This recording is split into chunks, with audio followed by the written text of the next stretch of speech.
Hi అందరికీ నమస్కారం. తమిళనాట రాజకీయాలు మరింత వేడిగా మారుతున్నాయి. ఆల్రెడీ టీవీకే ప్రభుత్వం ఏర్పాటైంది. విజయ్ ముఖ్యమంత్రిగా బాధ్యతలు తీసుకున్నారు. చాలామందికి మంత్రి పదవులు ఇచ్చారు. అయితే బాధ్యతలు తీసుకోవడంలో చాలా డ్రామా జరిగిన మాట మనందరికీ తెలిసిందే. టీవీకేకు ఇటు కాంగ్రెస్ పార్టీ, వీసీకే, ముస్లిం లీగ్, సిపిఐ, సిపిఎం ఇలా తలా రెండు స్థానాలు ఉన్నాయి. కాంగ్రెస్ పార్టీకి 5 ఉన్నారు. వీళ్ళందరూ కూడా ఈ 5 పార్టీలు మద్దతు ఇస్తే తప్ప విజయ్ ముఖ్యమంత్రిగా ప్రమాణం స్వీకారం చేసే పరిస్థితి కనపడలా. అయితే ముఖ్యమంత్రిగా ఆయన ప్రమాణ స్వీకారం చేశారు, కానీ ఎవ్రీడే ఆయనకు సవాలే అని చెప్పాలి. ఏ సందర్భంలో ప్రభుత్వం పడిపోతుందో తెలియని పరిస్థితి.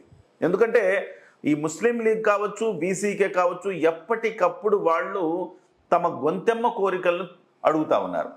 సో ఆయన ఏదైతే స్థానంలో పోటీ చేశారో, 2 స్థానాల్లో పోటీ చేసి 1 స్థానాన్ని వదులుకున్నారో, ఆ 1 స్థానాన్ని మాకు ఇవ్వాలి, మమ్మల్ని మీరే గెలిపించాలని వీసీకి డిమాండ్ చేసింది. దానికి అంతవరకు ఒప్పుకున్నారు ఏంటని మనకు తెలియదు. అట్ ద సేమ్ టైం ఉప ముఖ్యమంత్రి కావాలని డిమాండ్ పెట్టింది. సో ఇలాగా గొంతెమ్మ కోరికలు తీవ్రంగా పెట్టారు.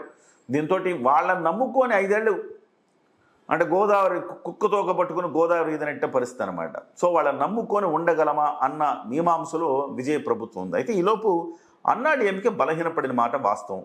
అన్నాడీఎంకేకి నాయకత్వం ఏమి కనపడుతుంది స్పష్టంగా. జయలలిత గారు చనిపోయిన తర్వాత అక్కడ అన్నాడీఎంకేకి నాయకత్వం ఏమి చాలా స్పష్టంగా కనపడుతోంది. ఓపీఎస్, ఈపీఎస్ ఇద్దరు నాయకత్వం వహించిన ఎవరి మీద కూడా పరిపూర్ణమైన విశ్వాసం వాళ్ళకి వచ్చిన పరిస్థితి కనబడట్లేదు.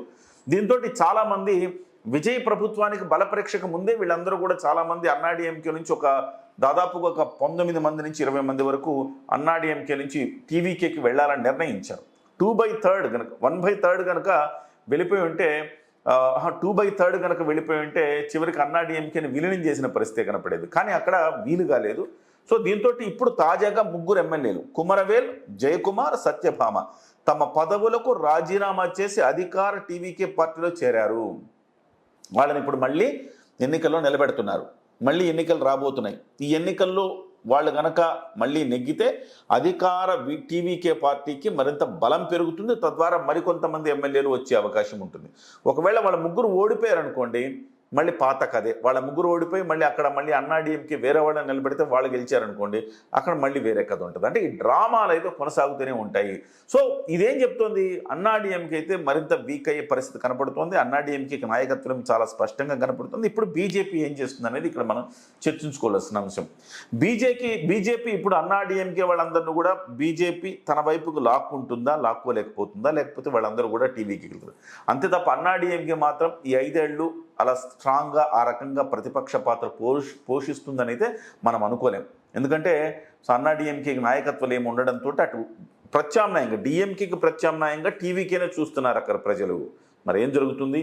వీళ్ళ 3 రాజీనామా చేసిన తర్వాత ఈ రాజీనామాను స్పీకర్ యాక్సెప్ట్ చేస్తారా, లేకపోతే మన తెలుగు రాష్ట్రాల్లో లాగా వాళ్ళు పార్టీలు మారినా కానీ వాళ్ళ మీద అనర్హత వేటు వేయకుండా ఉంటారా, లేకపోతే వాళ్ళు రాజీనామాని యాక్సెప్ట్ చేస్తారా, చేసి ఎన్నికలకు వెళ్తారా, ఎన్నికలకు వెళ్తే ఏం జరుగుతుంది అనేది అన్నీ కూడా క్వశ్చన్ మార్కులే.